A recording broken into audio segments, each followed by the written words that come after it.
From Creamer Media in Johannesburg, this is the Real Economy Report. Engineering News recently took a tour of the Centre for Scientific and Industrial Research's National Laser Centre to catch up on the latest laser technology and developments in the industry. Samantha Moolman has the story.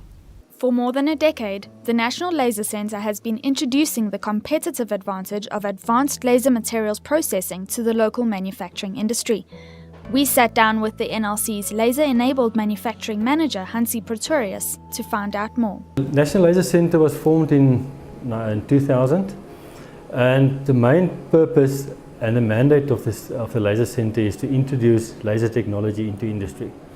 So we've got machines that is highly expensive machines that is not always available for industry, or which is too costly for them to purchase, and we've set up a facility for industry to use our laser systems to perform production work, semi-production work and research work on their components. The NLC hopes to start production on its new additive manufacturing system, which was recently acquired from US-based additive manufacturing specialist Optimec, sometime this year. The Optimec lens system is a laser engineering net shape system which you use to form components from scratch using a CAD 3D drawing. The main advantage of these components is you can manufacture very intricate components which is very difficult to cast or machine using the system. Because you build up from scratch, you're actually growing a 3D component from scratch using a powder, and you can use different powders, stainless steel, titanium, copper, any component that you can build using a metal-based powder at the CSR.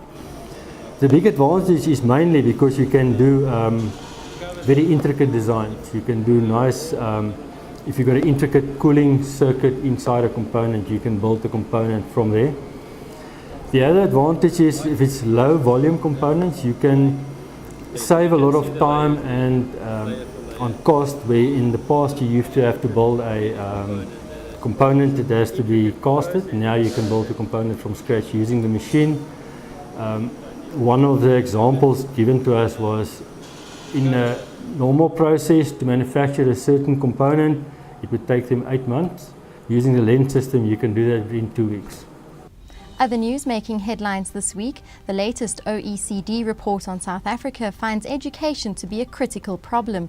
A World Bank economist urges South Africa to focus on savings and investment to bolster growth. And Finance Minister Pravin Gordhan seeks a delicate balance as the OECD calls for steeper power hikes.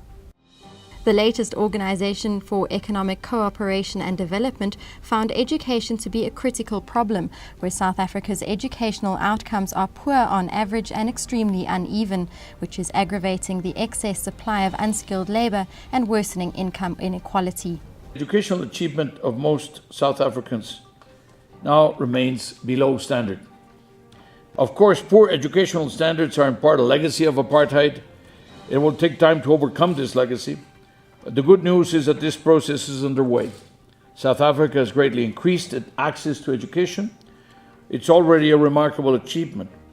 Average years of schooling have indeed increased by about 1 year per decade since 1960. There is now an urgent need to raise the quality of education.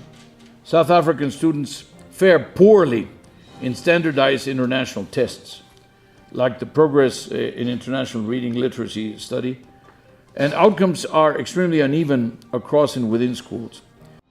World Bank Chief Economist Kaushik Basu, who took up the position in October, has urged South Africa to prioritize policies that encouraged higher savings and investment levels, which he argues are key to creating the platform for higher rates of economic growth. I can give you one direct policy advice, and I don't quite know how you'll get there.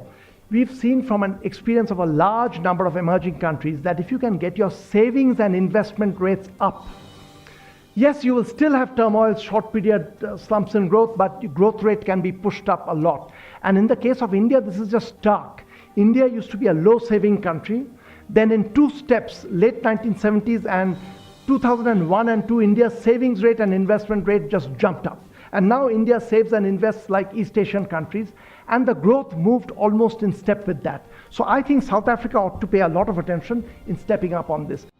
Finance Minister Pravin Gordhan openly disagreed with the Organisation for Economic Cooperation and Development's assessment that notwithstanding a doubling in electricity prices since 2008, South Africa tariffs remain too low and needed to rise substantially to cover costs, reduce emissions and eliminate implicit coal subsidies. The question of tariffs is also an important but delicate issue in this country, as your own reservations point out, that we've got to manage this tariff adjustments in a careful way.